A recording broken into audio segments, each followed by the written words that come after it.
Hello, this is Dodie from Deliberate Aging. Welcome to my podcast.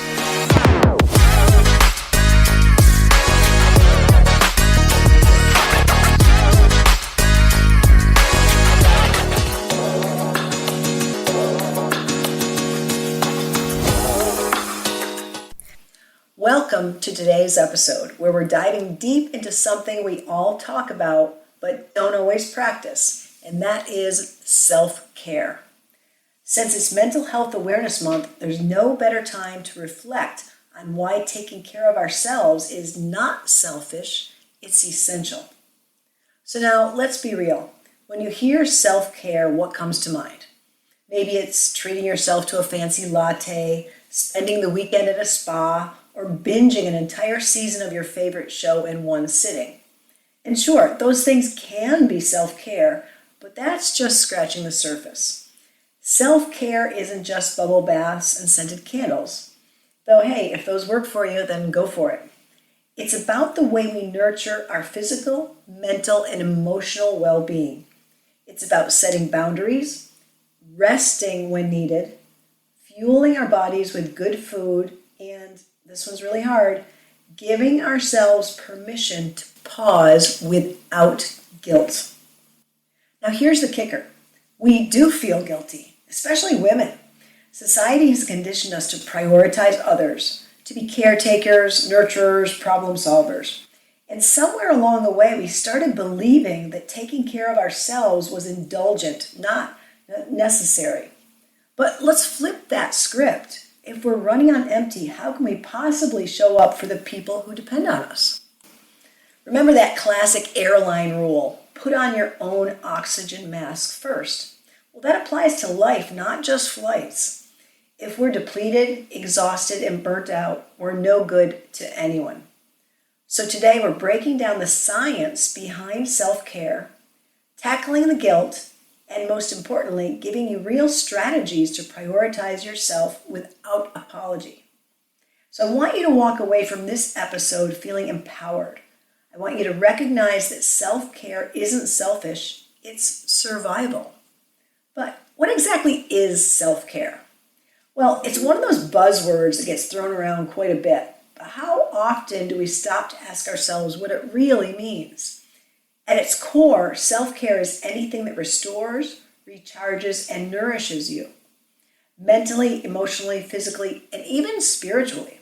And the best part, it looks different for everyone. We tend to think of self-care as an activity, something we do, like taking a bath or booking a weekend away.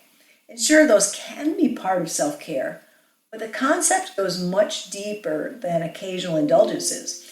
It's really about creating habits, boundaries, and routines that prioritize our well-being consistently. So let's break it down. Let's first talk about physical self-care. This is the most obvious kind. Things like getting enough sleep, exercising, and eating foods that fuel your body. But physical self-care also means resting when you need to, listening to your body's signals, and treating yourself with kindness. Ever notice how pushing through exhaustion makes everything feel 10 times harder? Your brain gets foggy, small tasks become overwhelming, and suddenly even choosing what to eat for dinner feels like an impossible decision. That's your body demanding self-care. And guess what? Science backs this up. Studies show that when we consistently prioritize rest, movement, and nourishment, our immune system strengthens, our stress levels decrease, and even our cognitive function improves. So the next time you feel guilty for taking a nap, remind yourself that rest isn't laziness, it's medicine. Now let's talk about emotional and mental self-care. Have you ever heard the phrase, your brain is your home, so clean it up? Well, this one hits hard because our mental health is the foundation of everything else.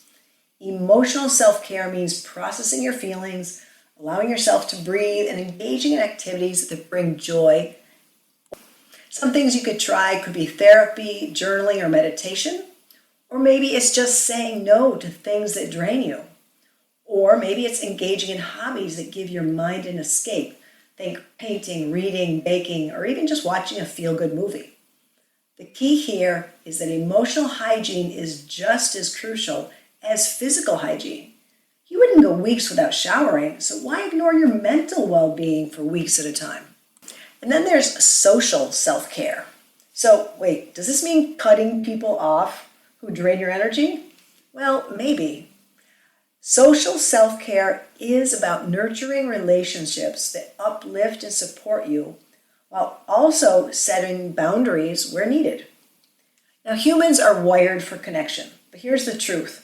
Not all relationships are nourishing. If you consistently feel exhausted after spending time with certain people, that's your cue to reassess the dynamic. Protecting your energy isn't selfish, it's essential. At the same time, self-care also means actively building connections that bring joy. Maybe calling a friend, planning a game night, or simply letting the people in your life know they matter. And then there's spiritual self-care. Now, this doesn't have to mean religion. It's about feeling connected to something bigger than yourself. And sure, for some, it's prayer or attending a place of worship. For others, it's quiet time in nature, deep conversation, or acts of gratitude. Spiritual self-care grounds you. It reminds you of your purpose, keeps you aligned with your values, and helps you feel a sense of peace amidst the chaos. So, what's the takeaway? Well, self-care isn't just a list of indulgent activities. It's a commitment to yourself, something woven into the fabric of your everyday life. And here's the magic part. When you prioritize it, you show up better in every other aspect of your life. You become more present, more engaged, more creative, and ultimately more fulfilled. Which leads us to the next big question. Why do we feel guilty about doing something that's actually good for us? It's kind of wild when you think about it. Something that's scientifically proven to improve our well-being, happiness, and overall health, yet we still hesitate to embrace it fully. Well, why is that? It's guilt. Have you ever tried to take time for yourself only to hear that little voice in your head whispering, you should be doing something productive instead, or other people have bigger problems, why do you need a break? Or maybe you're being selfish. Sound familiar? That inner critic, fueled by societal conditioning, has been ingrained in us for years, particularly for women and caretakers. There's an unspoken expectation to put others first, always, often at the expense of your own well-being. But let's pause and rethink this for a second. How does draining yourself help anyone else? Imagine trying to pour water from an empty cup. It's impossible, right? The same goes for life. If we're constantly depleted, exhausted, and stressed, how can we truly be present for the people who depend on us? So where does this guilt come from? Well, number one, it comes from societal conditioning. From a young age, we're taught to prioritize responsibilities over rest, work over well-being, and others over ourselves. Taking time for self-care gets painted as indulgent rather than essential. There's also the productivity culture that we live in. We glorify hustle mode and wear exhaustion as a badge of honor. Think about it. How many times do you hear people brag about pulling an all-nighter or working without breaks? Rest is often equated to laziness when in reality, it's necessary for long-term success. Then there's the comparison trap. Social media adds another layer. We see people achieving, thriving, and pushing forward, which makes us feel guilty for stepping back. But here's a reality check. Self-care isn't a luxury, it's a requirement for sustainability. So how do we flip this guilt into empowerment? Well, here's a few tips you might want to try. Number one, just reframe self-care as an investment. Instead of viewing self-care as an extra, start seeing it as fuel. Just like a car needs maintenance, you need care to function at your best. Secondly, recognize that rest increases productivity. Now, studies confirm that when we take breaks, prioritize sleep, and set boundaries, our productivity improves, not declines. You'll actually do more, better, with less stress. Number three, practice small acts of self-care without guilt. So instead of waiting for the perfect time, start integrating small self-care moments into daily life, such as taking 10 minutes to breathe and stretch, or maybe saying no when something feels draining, or just giving yourself permission to disconnect from obligations, even for a short time. So the more you normalize these moments, the easier it becomes to prioritize them without feeling guilty. And here's the biggest takeaway. Taking care of yourself makes you better for the people around you. So the next time you hesitate before practicing self-care, ask yourself this question. What would I tell my best friend if they were feeling the same way? Chances are you would encourage them to take that well-deserved break. So now let's talk about the science behind self-care. Why it's not just good for you, but scientifically proven to enhance mental and physical well-being. So self-care rewires your brain. When you engage in self-care, you're not just treating yourself, you're physically altering your brain chemistry in ways that improve mood, motivation, and resilience. So, have you ever heard of cortisol? It's your body's primary stress hormone.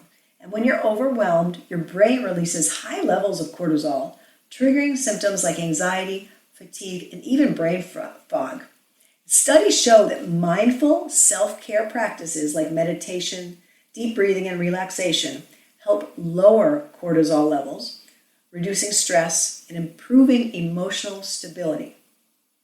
Exercise is another game changer. Movement stimulates the release of endorphins, your body's natural painkillers and mood boosters, which help combat stress and anxiety. But there's also self-care in a reward system, which is activated in the brain, releasing dopamine, the neurotransmitter responsible for pleasure and motivation. So small acts of self-care, like listening to music, engaging in a hobby, or even taking a walk, trigger dopamine release, which increases feelings of happiness and helps to regulate emotions. And over time, consistent self-care rewires the brain, making it easier to manage stress and to stay motivated. Now, of course, self-care helps with your physical health. So there's immunity and inflammation. There's a direct link between self-care and a stronger immune system. Chronic stress increases inflammation, weakening the body's ability to fight off illness. But engaging in self-care, such as quality sleep, balanced nutrition, and relaxation, actually lowers inflammation and boosts immune function. So did you ever notice that when you're run down, you're more likely to catch a cold? Well, that's your immune system begging for better self-care. And then there's sleep and cognitive function. So prioritizing sleep is one of the most powerful forms of self-care, and research proves this. Sleep is when your brain clears toxins, consolidates memories, and processes emotions. Poor sleep is linked to higher stress levels, weaker immunity, and even impaired decision-making. Self-care routines that promote healthy sleep habits, like winding down before bed, limiting screen time, or managing a regular schedule, dramatically improve mental clarity and emotional resistance. So what are the long-term benefits of self-care? Well, boosting happiness, it's right up there towards the top. Your brain craves balance, and self-care helps regulate emotional stability. Acts of self-kindness and mindfulness increase serotonin levels, reducing symptoms of depression.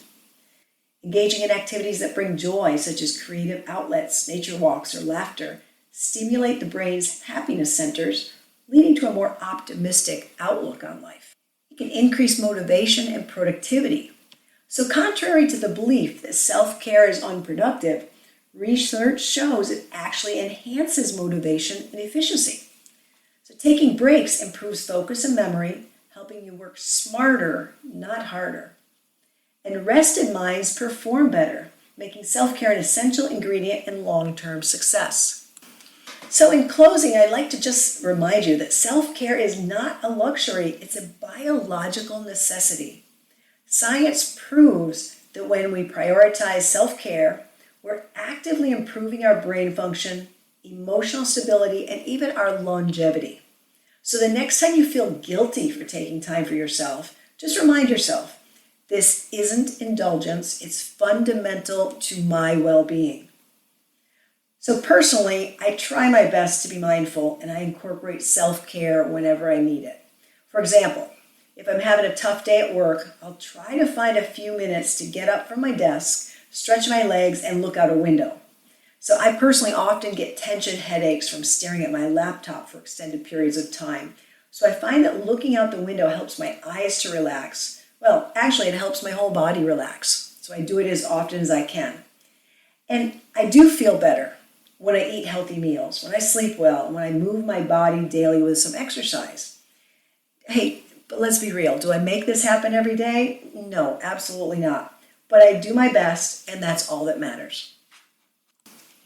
I hope that you'll rethink your own personal idea of self-care. And if you're feeling guilty about self-care, I encourage you to rethink that. Possibly adding in something. Start small, something you enjoy, and go from there. Stay tuned for next week's episode where I'm going to be interviewing Claire Nicolau, an interesting British lady who is very inspiring. So I encourage you to listen and tune in next week. Thanks. Thanks for listening. This is Dodie from Deliberate Aging. Until next time, be well, friends.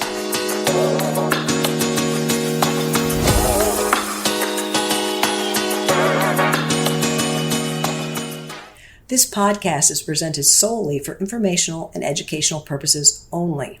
Use of information from this podcast is at the user's own risk. It is not intended as a substitute for the advice of your physician or other qualified professional.